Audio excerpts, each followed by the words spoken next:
საღამოშვიდობის ძვირფასო მეგობრებო,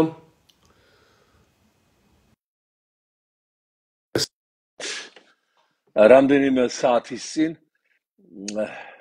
შეხვედრა შედგა საქართველოში ამერიკის შეერთებული შტატების საგანგებო და სრულუფლებიან ელჩსა და არალეგიტიმური რეჟიმის ეგრეთ წოდებულ საგარეო საქმეთა მინისტრ ქალბატონს შორის.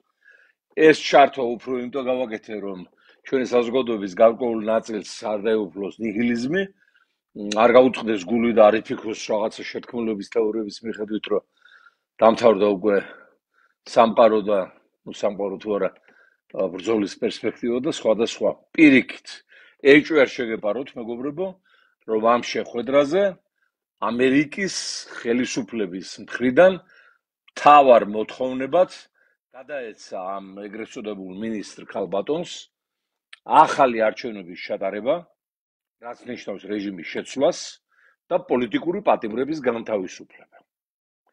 დანარჩენი ალბათ დეტალებზე იქნებოდა საუბარი, იქ წინასაარჩევნო პროცესი, კანონმდებლობის შეცვლა და სხვა და სხვა. ნუ გაგიკვირდებათ ელჩის შეხვედრა ფაქტობრივი რეჟიმის წარმომადგენლებთან. ეს არის დიპლომატიური საერთაშორისო ცხოვრების წესი, შეიძლება ითქვას, უფრო მეტიც ტერორისტებს ხვდებიან, მათთან საუბრობენ და ხელშეკრულებებს აფორმებენ. ახლა ჩადიოდა აგერ მაიკ პომპეო, ამერიკის სახელმწიფო მდივანი და მათ მიერ აღიარებულ თალიბანის წარმომადგენლებს ხვდებოდა დუბაიში, როდესაც იქ ავანტის დარეგულირებაზე მიდიოდა საუბარი. ასე რომ ვფიქრობ, საქმე არის ძალიან კარგად. აი ეს გალავანი, რომელიც ჩვენს მიერ აშენდა ივანიშვილის რეჟიმის გარშემო მთელ მსოფლიოში, სასანქციო გალავანი ფეხზე დგას.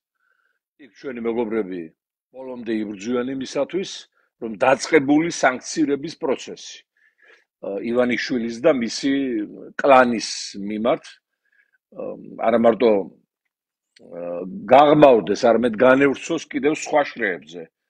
შრეები მხედველობაშია, ვთქვათ, პარლამენტში სამოსკუპებული არალეგიტიმური დეპუტატები, მთავრობის წევრები, ძალოვანი სტრუქტურის ხელმძღვანელები და მათ უკან მდგომი მოსკოვის deep state-ი. ეხლა ეს deep state-ი გაუგიათ რაღაცა თავიანთი ინტელექტის ალბათ მახასიათებელი გონიათ ამას, რაც ხშირად გაიმეორებენ. ამ სიტყვას უფრო დამაჯერებელი გახდება მათი უკბილო არგუმენტები და ხალხი ფიქრებს, რომ აინახერა ჭკვიანია, ამ დროში ეს არის ფარული სახელმწიფო, ანუ სიღრმისეული ღრმა, ირო არ ჩანს, მაგრამ ფაქტიურად ზეგავლენას ახდენს ყველაფერზე და deep state-ი თუ სადმე შეიძლება ვეძებოთ თანამედროვე მსოფლიოში, ეს თბილისში, სოლოლაკში და შეკვეთილის იმ სამთავრობო რეზიდენციაში, სამთავრობოს არ არის, ფაქტიურად ამ ბაობაბების აფრიკიდან ჩამომტანის რეზიდენცია. აი იქ უნდა ვეძებოთ deep state-ი. ესეთი ფარული მმართველი, რომელსაც არანაირი თავმჯდომარე არ უკავია, სახელმწიფო იყიდა, ყველა შტოს აკონტროლებს, მთელ საერთაშორისო თანამეგობრობას ატერორებს თავისი მანიაკალური, შიზოიდური აზრებით და თანაც ეროვნული დიქტატორი და ვამპირი კი არა, ოკუპანტებისგან შემოგზავნილი ტრუას ცხენს ვერ უწოდებ, ცხენი რესეული ცხოველია, უღლისი ცხოველი მე ძალიან მიძნელდება დავასახელო, მაგრამ ვთქვათ, ტრუას ზებრა, რაც უყვარს, ან ტრუას ზვიგენია, რა ვიცი რა ჯანდაბა. ხო და ესენი ეძებენ და ამის მოწაფეები deep states, ანუ ფარულ შეთქმულების თეორიებს ამერიკაში და სხვა და სხვა. აი deep state-ი აღდა მოსკოვში აგერ. მოსკოვში deep state-ი აბრაუბედრობა 25 წელი პუტინი არ მიდის ხელისუფლებიდან, დატოვებს თავის ხელისბიჭებს პრეზიდენტად, ერთხელ დატოვეს მედვედევი, მე რამე კრეპანჭული გადაიყვანა უშროების საჭიროების მოდგილედ გალოთ და ის ამოსობაში ნერვულობისგან და სტრესისგან ისეთ განცხადებებსაც აკეთებს და არც იმალები ახლა იქ ხელით მიყავდათ დიდი შვიდეული სამიძე იმას რა ქვია სარკოზის და კიდე რომელიღაც პრემიერს ხელით მიქონდათ ისე დათვრა. მოკლედ, ახლა ჩვენ საქმე არ არის ვინ დათვრება, ვინსა დაიძინებს, ჩვენ თავს უნდა მივხედოთ უნდა ვიცოდეთ, რომ საქართველოს გვერდით დგას ძალიან ძლიერი ჯგუფი და ტრამპმა ძალიან მაგრად რომ მოინდომოს რაღაცა პოლიტიკისა და სტრატეგიის შეცვლა საქართველოსთან მიმართებაში, ამას არ დაუშვებენ, არც ვილსონი, არც უიკერი, არც ის სხვა ტერნერი და ის სხვა კონგრესმენი, სენატორები, რომლებიც დარწმუნებული არიან, რომ საკაცობრიო მარასთან გვაქვს საქმე ივანიშვილის რეჟიმის სახით და გაითვალისწინეთ, რომ ტრამპი ძალიან ურთქილდება თავის უმრავლესობას კონგრესში.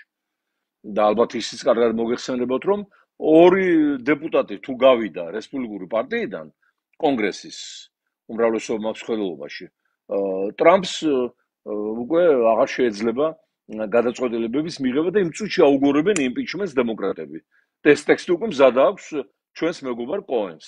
კოენი ეს ტრამპის წინააღმდეგ იმპიჩმენტების ტექსტის ავტორია, ჩვენ ძველი მეგობარი დემოკრატი, რომელიც ჰოის აუწრებავდა ვილსონის, ჩვენი მეგობარი ვილსონის, ანუ ტრამპისტის გვერდის დგას ივანიშვილის რეჟიმის წინააღმდეგ ბრძოლაში და სასანქციო პოლიტიკის ერთ-ერთი ავტორი. ანუ თუ კი რამე ამერიკის რესპუბლიკელებს და დემოკრატებს აერთიანებთ, აცემენტებთ და საერთო მიზანზე გაღავს, ეს საქართველოსადმი ერთგულება სიყვარული და ივანიშვილის წინააღმდეგ ბრძოლის ფრონტია.